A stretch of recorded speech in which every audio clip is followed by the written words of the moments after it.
Hello students, आज हम पढ़ेंगे आपके 11th chapter the human I and colourful world. अब इस चैप्टर में आपके 2022 में या 2021 में जो अपने फर्स्ट टर्म के एग्जाम होंगे तो उसमें जो ह्यूमन आई का पार्ट, ह्यूमन आई की स्ट्रक्चर और इसके जो डिफेक्ट्स मायोपिया, हाइपरमेट्रोपिया, प्रेस बायोपिया, एस्टिगेजिज्म, इनको हटा दिया गया है और आपके केवल बचता है इसमें कलरफुल वर्ल्ड। अब इस कलरफुल वर्ल्ड में मतलब हम जो पढ़ेंगे वो पढ़ेंगे जैसे रेनबो फॉर्मेशन कैसे होता है, हम पढ़ेंगे जो सिमरिंग की जो प्रोसेस होती है गर्मियों में जब हम देखते हैं, है ना, वो पढ़ेंगे। हम पढ़ेंगे कि सन का जो reddish appearance at the time of sunrise और सनसेट वो पढ़ेंगे। एक हम जो bluish appearance of sky blue दिखाई देता है वो पढ़ेंगे। और एक अपना जो इसमें पॉइंट रहेगा कि जो स्टार्स ट्विंकल करते हैं वो पढ़ेंगे। और जो लास्ट फाइनली पॉइंट जो अपना रहेगा वो इसके अंदर है कि टिंडल इफेक्ट और ट्विंकलिंग ऑफ स्टार्स। और एक सन का जो बिफोर सनराइज और आफ्टर सनसेट के 2 मिनट पहले और आफ्टर सनसेट के 2 मिनट बाद भी दिखाई देना, ये कुछ फिनोमिना पढ़ेंगे। और इन फिनोमिना में सब में जो मेन फिनोमिना काम करेगा वो है refraction of light through, refraction of light, light का रिफ्रैक्शन। जैसा कि हमने पहले 10th चैप्टर में पढ़ा था कि जब एक ग्लास स्लैब, ये देखो glass slab, rectangular glass slab, जब इस रेक्टेंगुलर ग्लास स्लैब से एक इंसिडेंट रे से गुजारी जाती है ओब्लिकली, तो हमने देखा था कि वो पहले इसके अंदर मुड़ेगी हल्की सी, उसको रिफ्रैक्टेड रे कहेंगे। फिर वो जब बाहर निकलेगी तो थोड़ी सी इधर की तरफ घूमेगी, उसको इमर्जेंट रे कहा था। फिर अपन ने देखा था कि जो ये दोनों रे है एक दूसरे के पैरेलल होती है, ये दोनों रे एक दूसरे के पैरेलल होती है, ठीक है। कौन कौन सी रे? इमर्जेंट रे और इंसिडेंट रे, इमर्जेंट रे और इंसिडेंट रे। ऐसा क्यों, पैरेलल क्यों होती है? अभी ग्लास प्रिज्म पढ़ेंगे तो उसमें ये पैरेलल नहीं होती है। तो इसका रीजन है कि इसकी जो रिफ्रैक्टिंग सरफेसेज है वो दोनों एक दूसरे के पैरेलल है। आपके क्वेश्चन आ जाए कि रेक्टेंगुलर ग्लास स्लैब से जो इंसिडेंट रे निकलती है वो आफ्टर रिफ्रैक्शन, तो अपन ने पढ़ा था कि आफ्टर रिफ्रैक्शन वो नॉर्मल की तरफ झुकेगी, क्योंकि रेयर मीडियम से डेंसर मीडियम में जाओगे तो पार्टिकल्स डेंस होंगे तो towards the normal and speed of light is also decrease, speed या वेलोसिटी लाइट की डिक्रीज होगी। कब? जब अपन रेयर मीडियम से डेंसर मीडियम के अंदर जाते हैं। लेकिन जब इसको एक्चुअली देखते हैं तो ऐसा लगता है कि ये दोनों रे एक दूसरे के क्या है? पैरेलल है। ये पढ़ा था हमने ग्लास स्लैब में, लेकिन यहां पर पढ़ेंगे ग्लास प्रिज्म में। इसमें पढ़ेंगे ग्लास प्रिज्म। और ग्लास प्रिज्म क्या होती है? 3D शेप होती है। ये मेरे सामने आपको मैं ग्लास प्रिज्म बता रहा हूं, जिसके अंदर 2 ट्रायंगुलर बेस होते हैं, 1 2। ट्रायंगुलर बेस का मतलब हमेशा जो ग्लास प्रिज्म को है वो ट्रायंगुलर या तो नीचे रहेगा या ऐसे रहेगा। ऐसे 2 ही कंडीशन में रख सकते हैं इसको। ट्रायंगुलर बेस मतलब ट्रायंगल हमेशा नीचे रखना चाहिए अपने को जब भी इसको देखें। 3 इसकी रेक्टेंगुलर सरफेसेस होती है, 3 रेक्टेंगल, 1 2 3। और ये रेक्टेंगुलर सरफेसेस एक दूसरे के इंक्लिन्ड होती है। इंक्लिन्ड का मतलब तिरछी होती है। जैसे ये मैंने बता दिया ट्रायंगुलर बेस, ये से टिका हुआ है नीचे। अब ये जो इसकी सरफेसेस है 3 रेक्टेंगुलर सरफेसेस, ये एक दूसरे के इंक्लिन्ड होते हैं। और इसका जो एंगल होता है, ध्यान रखना, एंगल ऑफ प्रिज्म वो होता है 60 डिग्री इक्विलेटरल। कितना होता है? इक्विलेटरल। अब आपके एक एक्टिविटी दे रखी है कि इसमें ओब्लिकली इंसिडेंट रे गिराई जाती है जिसका नाम है पीई, है ना, इसका नाम है। अब इसका नाम अपने एबीसी नाम दे दो, एबीसी। ये एबी सरफेस जो है वो एयर और ग्लास, अब ये प्रिज्म बना हुआ किसका है? ग्लास का है। वापस सुनो, इसके 2 ट्रायंगुलर बेस होते हैं और 3 रेक्टेंगल लेटरल सरफेस होती है जो रिफ्रैक्शन में भाग लेती है। रिफ्रैक्शन में कौन भाग लेती है? 3 रेक्टेंगुलर सरफेसेस। तो जब लाइट इस पर ओब्लिकली गिरती है तो आप जानते हो after refraction towards the normal, bends towards the normal, normal की तरफ झुकती है। ये एंगल ऑफ इंसिडेंस, कल भी मैंने आपको क्वेश्चन दिया था, एंगल ऑफ इंसिडेंस ज्यादा होता है जब एयर से ग्लास में जा रही हो, एंगल ऑफ रिफ्रैक्शन कम होता है। तो angle of refraction is smaller than angle of incidence. ये रे जब यहां से निकलती है तो ये वापस किधर की तरफ? Away from normal, away from normal. ये देखो इसका नॉर्मल बना दिया। तो यहां पर जो एंगल ऑफ इमर्जेंट, ये कौन सी रे है? ये इमर्जेंट रे है, ध्यान रखना। ये इंसिडेंट रे है, ये रिफ्रैक्टेड रे है, ये एंगल ऑफ इमर्जेंट। इसको अपन ने कहा था I2, वहां प्रिज्म में इसको I1 और इसको I2। प्रिज्म में हमने क्या देखा था? ये आपका नॉर्मल के I1 और थोड़ा सा ऐसे झुका था, फिर ऐसे इसको अपन ने यहाँ नॉर्मल पे था, उसको I2 कहा था, है, ये ध्यान रखना। अब इसमें क्या होता है कि जो इंसिडेंट रे PE, ध्यान रखना ये PE और ये आपका FG, ये इमर्जेंट रे हो गई, EF कौन सी रे होगी, रिफ्रैक्टेड रे, PE incident ray, EF refracted रे और FG क्या होगी, इमर्जेंट रे। अब वहां क्या था कि इंसिडेंट रे ग्लास प्रिज्म में और जो इमर्जेंट रे थी एक दूसरे के पैरेलल थी, लेकिन यहाँ पर ये पैरेलल नहीं है। तो इसका कारण है कि वहां पर जो ग्लास स्लैब थी उसकी जो रिफ्रैक्टिंग सरफेसेस थी वो दोनों पैरेलल थी, और इसकी जो रिफ्रैक्टिंग सरफेस है वो एक दूसरे के इंक्लिन्ड है, तिरछी है, ठीक है। इसके पेक्यूलियर शेप के कारण, प्रिज्म की पेक्यूलियर शेप का मतलब विशेष आकृति के कारण जो व्हाइट लाइट होती है, जिसको विजिबल लाइट कहते हैं हम, जो व्हाइट लाइट होती है, जो विजिबल लाइट होती है, वो 7 कलर के अंदर टूट जाती है, स्प्लिट हो जाती है। इस फिनोमिना को बोलते हैं हम डिस्पर्सन, जो अभी हम आगे पढ़ेंगे। तो जब ये आपका प्रिज्म हो गया, ये इंसिडेंट रे हो गई, रिफ्रैक्टेड हो गई और ये इमर्जेंट रे हो गई, ये इधर से आगे इधर को जा रही है। तो अगर इस रे को अपन ऐसे नॉर्मली आगे की तरफ मिलाएं, जैसे अपन ने वो किया था ना डाइवर्जिंग लेंस में, कॉनकेव लेंस में और कॉन्वेक्स मिरर में, तो यहाँ पर जो ये दोनों रे जहां पर मिलती है, कौन कौन सी रे, इमर्जेंट रे और इंसिडेंट रे, तो इनके बीच का जो एंगल बनता है उस एंगल को बोलते हैं एंगल ऑफ डेविएशन। ध्यान रखना, एंगल ऑफ डेविएशन किन किन के बीच बनता है, इमर्जेंट रे और इंसिडेंट रे के बीच जो एंगल बनेगा, वापस ये अगर आपके यहाँ पे ज्यादा आ रही है तो इसको ऐसे वापस समझो, जैसे ये आपकी इंसिडेंट है, ये रिफ्रैक्टेड है, ये इमर्जेंट है, ये जहां पर ये दोनों रे आपस में मिलती है, इस रे को बोलते हैं एंगल ऑफ डेविएशन। डेविएशन का मतलब होता है विचलन, अपनी जगह से मुड़ जाना। अब आप अच्छी तरीके से जानते हो 7th और 8th में हमने पढ़ा है कि जब एक व्हाइट विजिबल लाइट एक प्रिज्म से गुजरती है तो वो उसके 7 कॉन्स्टिट्यूट कलर में स्प्लिट हो जाती है, वो उसके 7 कॉन्स्टिट्यूट कलर में स्प्लिट हो जाती है। इस फिनोमिना को बोलते हैं अपन dispersion. The phenomena of light in which light travels from a prism like structure, वो पानी की बूंद भी हो सकती है या ग्लास प्रिज्म भी हो सकता है, then it splits into 7 constitute colours, this is called dispersion of light, and the 7 colours are called spectrum. इन 7 कलर्स को क्या कहते हैं, स्पेक्ट्रम। तो इसमें हम क्या देखते हैं कि सबसे नीचे की तरफ जो आता है वो आता है आपके वोयलेट, वो क्या आता है वोयलेट, फिर इंडिगो, फिर ब्लू, फिर ग्रीन, फिर येलो, फिर ऑरेंज और लास्ट में कौन आता है, रेड।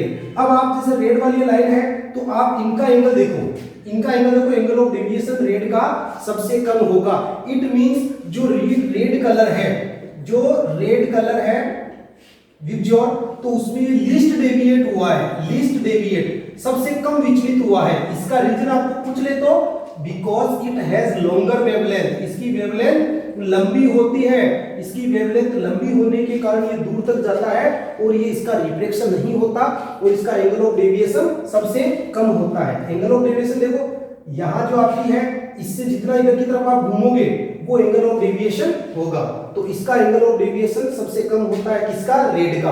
और सबसे ज्यादा डेविएट कौन करता है, मोस्ट डेविएट कौन करता है, वोयलेट। कौन करता है, वोयलेट। क्यों, क्योंकि इसकी क्या वेवलेंथ होती है, इसकी शॉर्टर वेवलेंथ या शॉर्टेस्ट वेवलेंथ होती है, ध्यान रखना।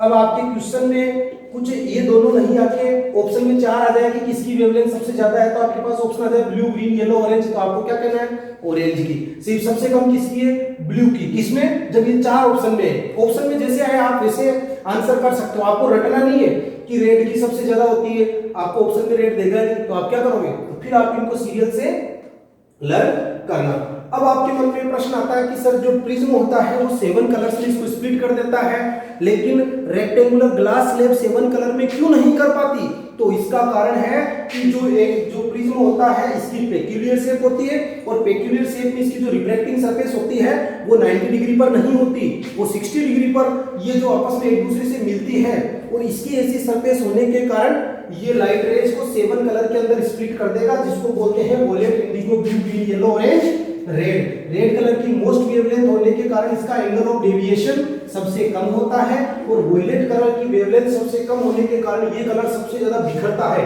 इसीलिए वोयलेट, इंडिगो और ब्लू ये तीनों मिलकर अपने एटमॉस्फेयर का जो कलर दिखता है स्काई का, वो कैसा दिखता है? Sky blue.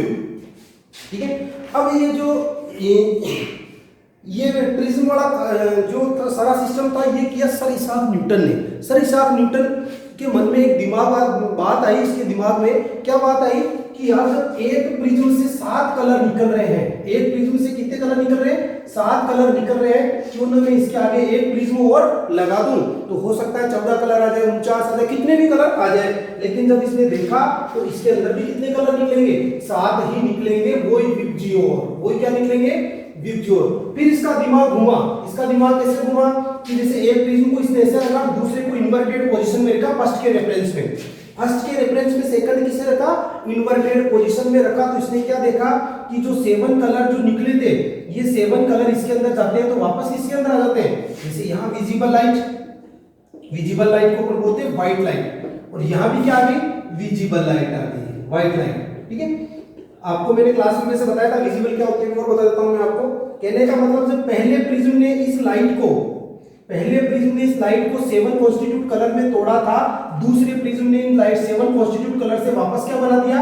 White light. तो आपको कहते हैं कि आपके पास 2 प्रिज्म हो और आपको व्हाइट लाइट प्राप्त करनी है, तो उनको कैसे रखोगे? तो आप लिखोगे inverted position of each other, एक दूसरे से इन्वर्टेड होना चाहिए, एक सीधा है तो दूसरा उल्टा होना चाहिए, अगर दूसरा सीधा है तो पहला उल्टा होना चाहिए। और आपको कहते हैं कि 7 कलर से प्राप्त करने हैं तो दोनों को सीधा रखना पड़ेगा या दोनों को उल्टा रखना पड़ेगा। एक जैसी पोजीशन में रखेंगे तो 7 कलर, और पोजीशन अपन ने चेंज कर दी तो ओनली विजिबल व्हाइट कलर होता है। जिस लाइट को हम देख पाते हैं या जो आप मेरे को देख पा रहे हो, मैं आपको देख पा रहा हूं, वो विजिबल लाइट होती है। और ध्यान रखना है ये विजिबल लाइट जो होती है विबजियोर, इस विजिबल लाइट की इधर वाली लाइट को बोलते हैं इंफ्रारेड, इसको भी नहीं देख सकते, और इधर वाली को बोलते हैं अल्ट्रावायलेट, इसको भी नहीं देख सकते। इधर लास्ट में जो आती है वो आपकी एक्स-रेज, गामा रेज, सन के द्वारा आती है। और आप अच्छी तरीके से जानते हो अल्ट्रावायलेट रेज से हमें कौन प्रोटेक्ट करता है? हमें प्रोटेक्ट करती है ओजोन लेयर। और ओजोन लेयर को नुकसान कौन पहुंचा रहा है? ओजोन लेयर को नुकसान पहुंचा रहा है क्लोरोफ्लोरोकार्बन्स, जो रेफ्रिजरेटर में कूलेंट्स के रूप में भरी जाती है। तो अपन केवल इन्हीं को देख पाते हैं। क्या आपके कभी एक्सरे किसने करवाया है? आपके कभी एक्सरे करवाया, आपने कभी एक्सरे को देखा? नहीं देखा, तो वो इनविजिबल होती है। सेम ये वही कंडीशन है जो अपन ने साउंड की पढ़ी थी। तो अपन ने क्या पढ़ा था? अपन कौन सी वेवलेंथ वाली साउंड को सुन सकते हैं? 20 हर्ट्ज को 20,000 हर्ट्ज वाली को सुन सकते हैं, न तो हम इससे ज्यादा वाली को सुन सकते हैं मोर देन 20,000, न लेस देन 20 हर्ट्ज को सुन सकते हैं। तो हम जिस लाइट को देख पाते हैं उसको क्या बोलते हैं? विजिबल लाइट या व्हाइट लाइट, जिसके कितने कलर होते हैं? 7 कॉन्स्टिट्यूट कलर्स। उन 7 कॉन्स्टिट्यूट कलर्स को क्या बोलते हैं? स्पेक्ट्रम बोलते हैं। व्हाइट लाइट का 7 कॉन्स्टिट्यूट कलर में टूटने के फिनोमिना को क्या बोलते हैं? डिस्पर्सन बोलते हैं। अब हम पढ़ते हैं रेनबो। क्या पढ़ते हैं? रेनबो। देखो रेनबो इसको हिंदी में बोलते हैं इंद्रधनुष। इंद्र जो वर्षा का देवता है, इंद्र, जैसे वो गाना नहीं था बरस बरस मारा इंद्र राजा। ठीक है, रेनबो ये कब बनता है? ये रेनबो तब बनता है जब रिसेंटली बारिश हुई हो या बारिश हो रही हो और सनलाइट एकदम तेज आ रही हो। सनलाइट एकदम तेज आ रही हो और रेनबो फॉर्मेशन की एक स्पेशल केस हो रहा है। रेनबो आप तभी देख पाओगे जब सन आपके बैक साइड होना चाहिए।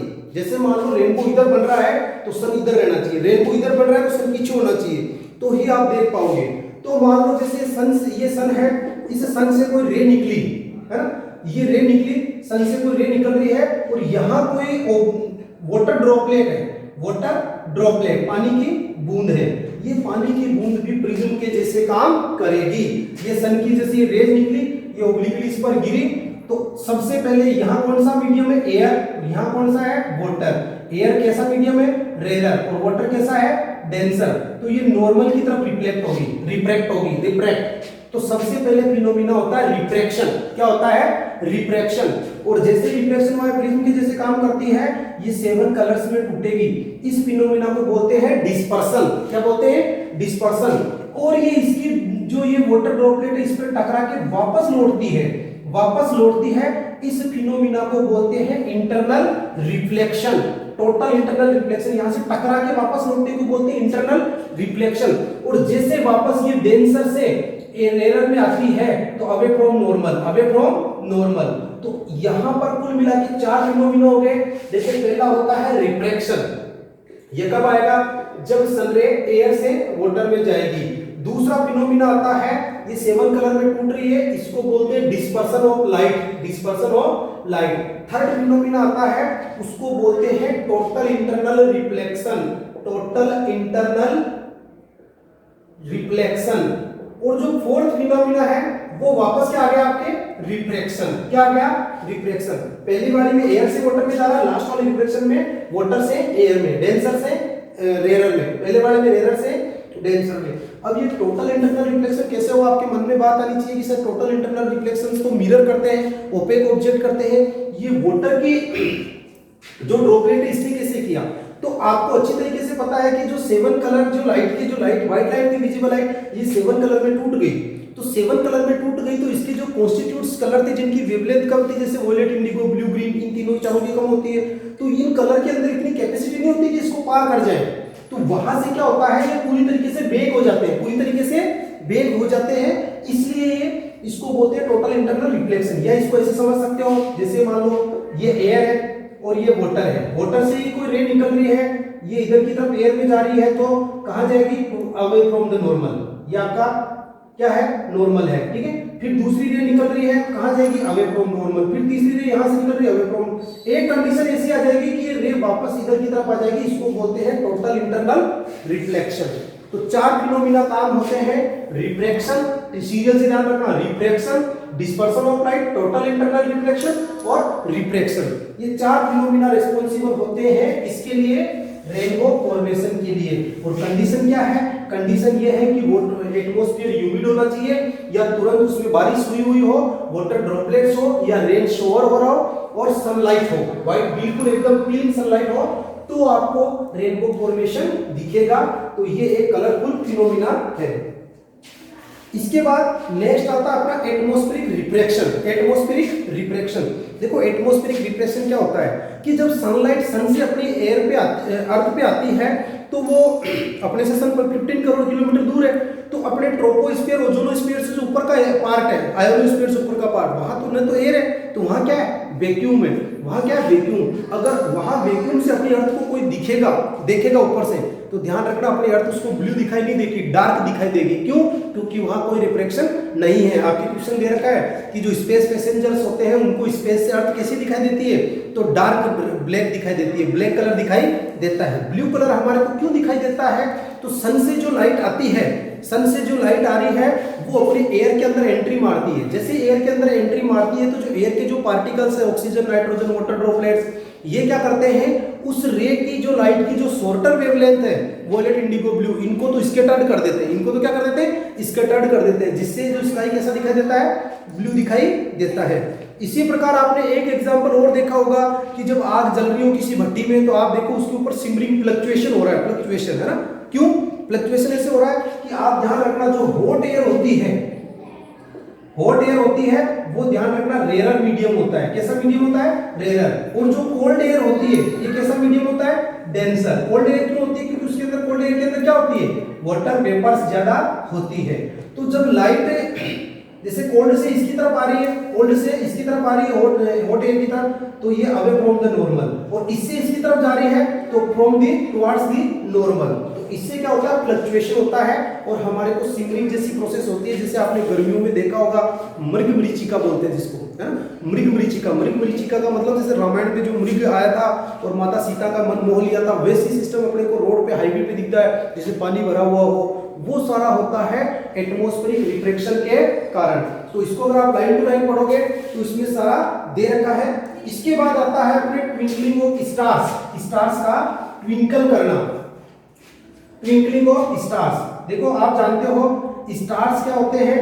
एक ल्यूमिनस ऑब्जेक्ट्स होते हैं जिनकी खुद की लाइट होती है, और वो पॉइंट साइज दिखते हैं अपनी अर्थ से। क्यों दिखते हैं? क्योंकि अपने अर्थ से बहुत दूर होते हैं। ट्विंकल केवल स्टार करेंगे, प्लेनेट नहीं। तो इसका रीजन, 2 रीजन है। पहला, एक तो ट्विंकल्स फारेस्ट डिस्टेंस होते हैं, और दूसरा जो स्टार्स, एक दूसरी बात और, स्टार्स कैसे हैं, स्टेशनरी ऑब्जेक्ट्स हैं।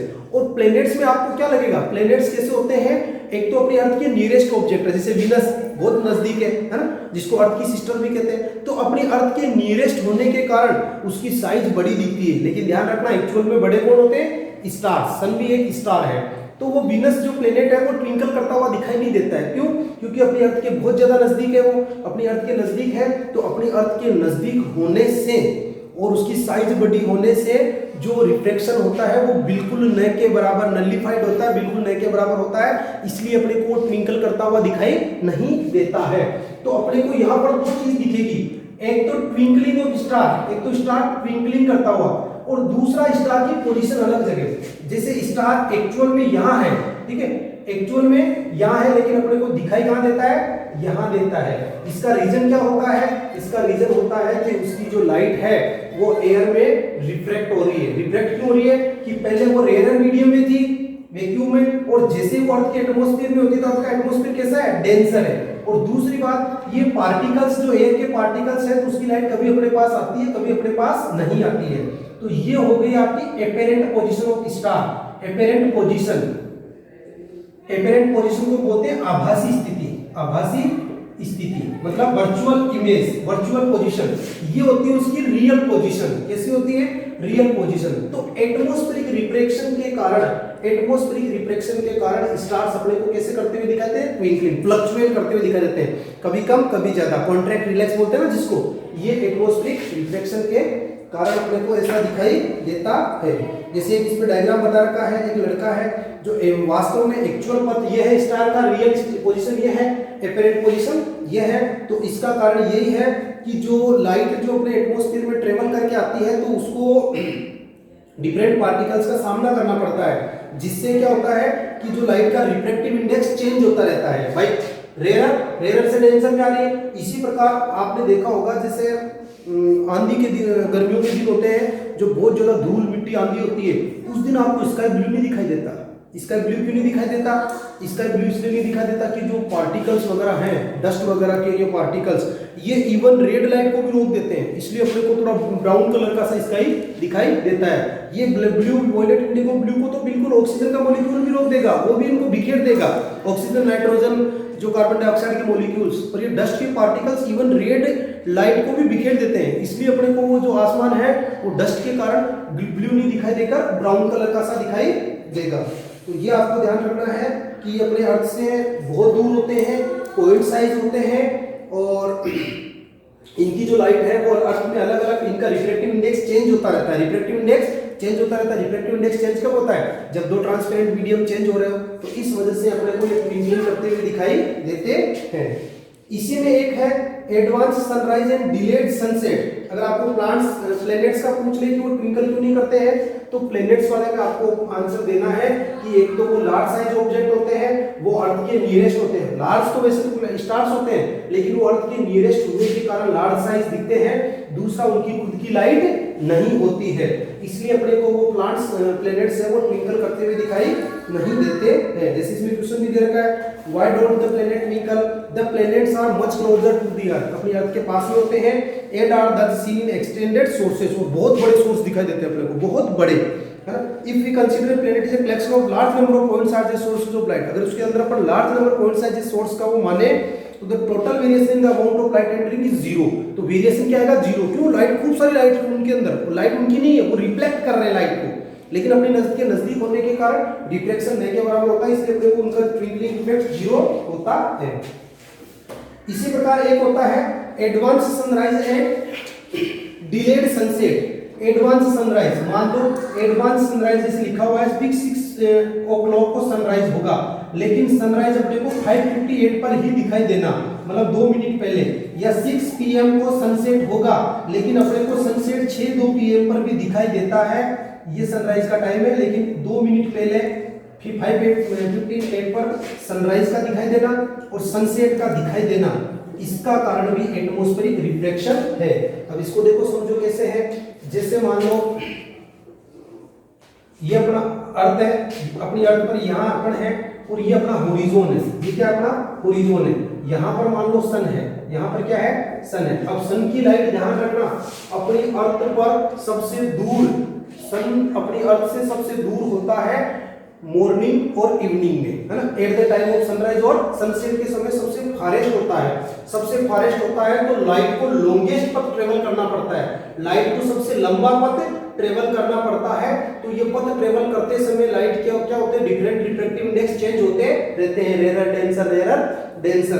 तो सन एक्चुअल में अपने को पहले दिखाई दे जाता है, इसकी एक्चुअल पोजीशन ये है और ये इसकी कौन सी पोजीशन है, एपेरेंट पोजीशन। कौन सी पोजीशन है, एपेरेंट पोजीशन।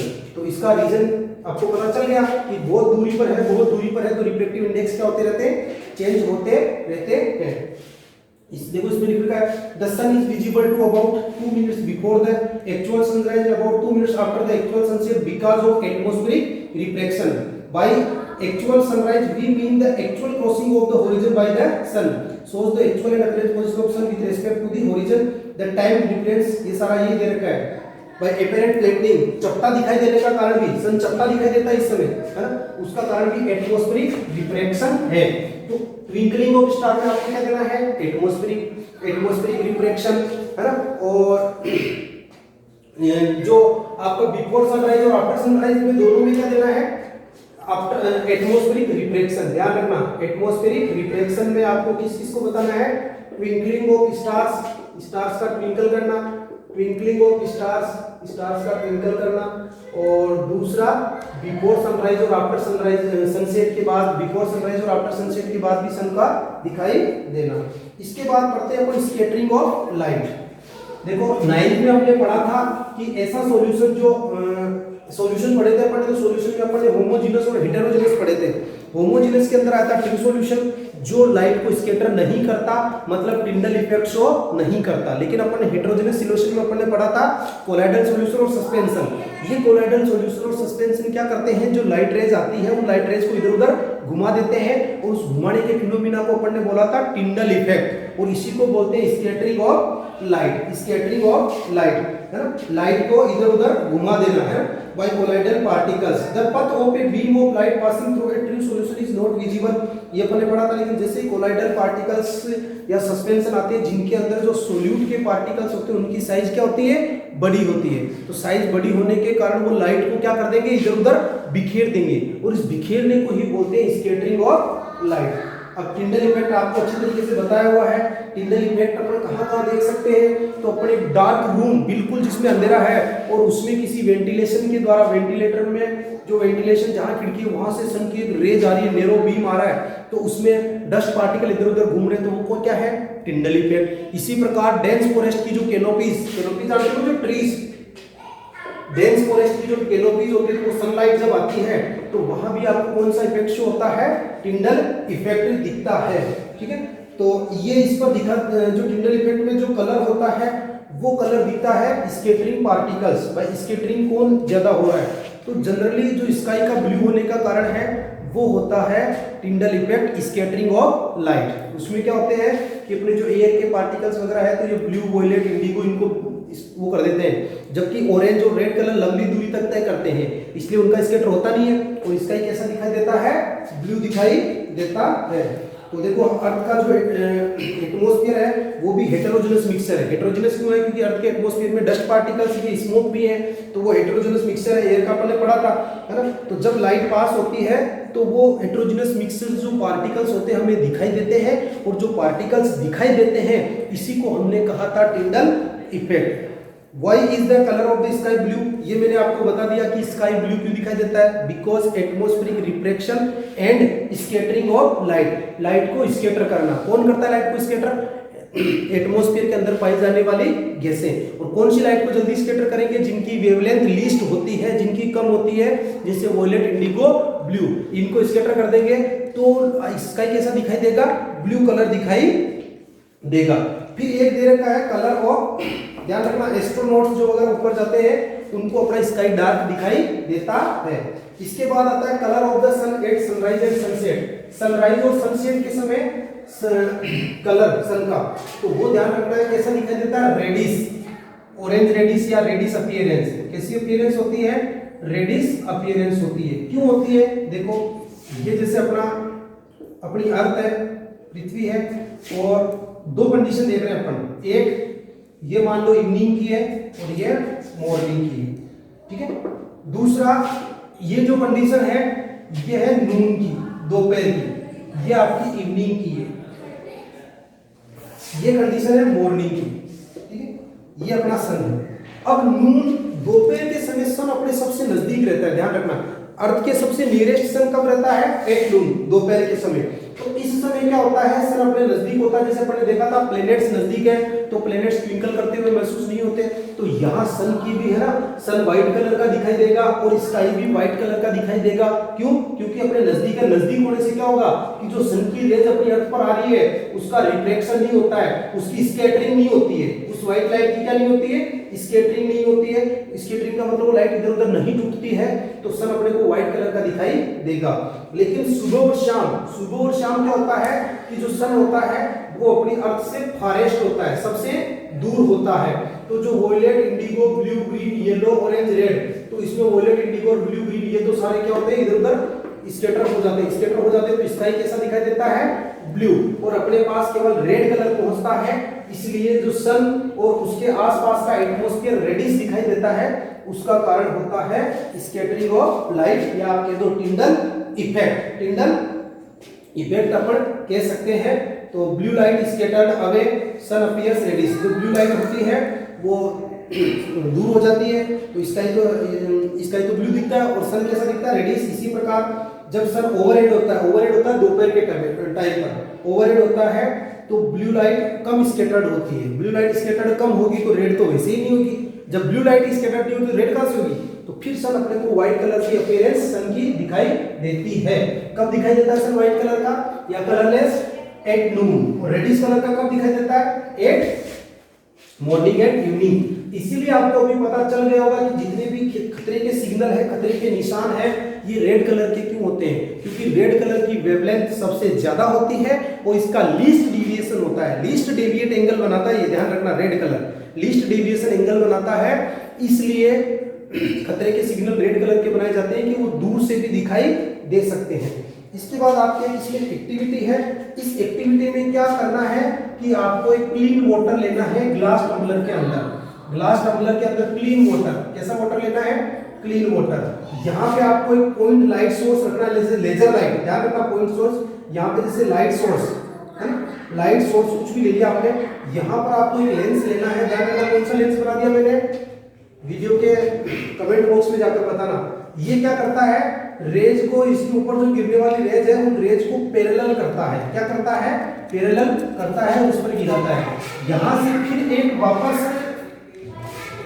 एक कार्डबोर्ड लगाते हैं और उस कार्डबोर्ड में क्या निकाल देते हैं, होल निकाल देते हैं। ये रेज इस होल से जाकर वापस एक लेंस है, वापस वैसा ही लेंस है, वो भी क्या करता है, रेज को कन्वर्ट कराता है और एक व्हाइट स्क्रीन पर एक पॉइंट पर गिराता है, एक पॉइंट पर गिराता है। अब क्या है कि जब अपन अब ये देख रहे हैं तो अपने को कोई कलर इसका दिखाई नहीं देगा। क्यों कलर दिखाई नहीं देगा, क्यों नहीं दिखाई देगा कि अपन ने पढ़ा था कि वाटर क्या एक प्रकार का ट्रू सॉल्यूशन है, सॉल्यूशन ही सॉल्वेंट है, सॉल्यूशन तो तब कहेंगे जब इसके अंदर कुछ घुला हो, प्योर वाटर है, तो ये तो लाइट का स्कैटरिंग नहीं करेगा, तो इसका कोई कलर दिखाई नहीं देगा। अब इसमें क्या करा अपन ने, थोड़ी देर बाद सोडियम थायोसल्फेट है ना, सोडियम थायोसल्फेट डाल दिया और कुछ थोड़ा बहुत इसमें डाल दिया अपन ने हाइड्रो सॉल्यूशन है ना सोडियम थायोसल्फेट का, कुछ अपन ने डाल दी सल्फ्यूरिक एसिड क्यों डाला कि सोडियम थायोसल्फेट इजीली डिसॉल्व हो जाए। तो ये सोडियम थायोसल्फेट जो होता है ये जब वाटर के अंदर मिल गया तो ये क्या बना दिया, ये तो हो गया सोल्यूट और वाटर क्या हो गया, सॉल्यूशन, सॉरी सॉल्वेंट, क्या हो गया, सॉल्वेंट, तो सोल्यूट और सॉल्वेंट मिलकर क्या बन गए, सॉल्यूशन। और ये सोडियम थायोसल्फेट जब वाटर के अंदर घुलता है तो ये कोलाइडल सॉल्यूशन बनाता है, कैसा बनाता है, कोलाइडल सॉल्यूशन।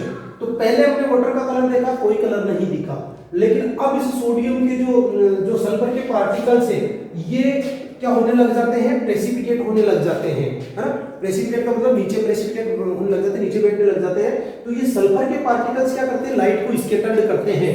तो ये जो ग्लास टम्बलर है ये मैं देख रहा हूं इधर से ब्लू और उधर से भी ब्लू दिखता है, लेकिन यहां पर जो एक लाइट जा रही है और इसको इधर से देख रहे हैं तो ये ब्लू नहीं दिखता दिखता है, और यहाँ पर जो ये जो डॉट दिख रहा है व्हाइट स्क्रीन पर, ये क्रिम्सन रेड है, क्रिम्सन रेड मतलब लाल नारंगी या ऑरेंज रेड दिखता है।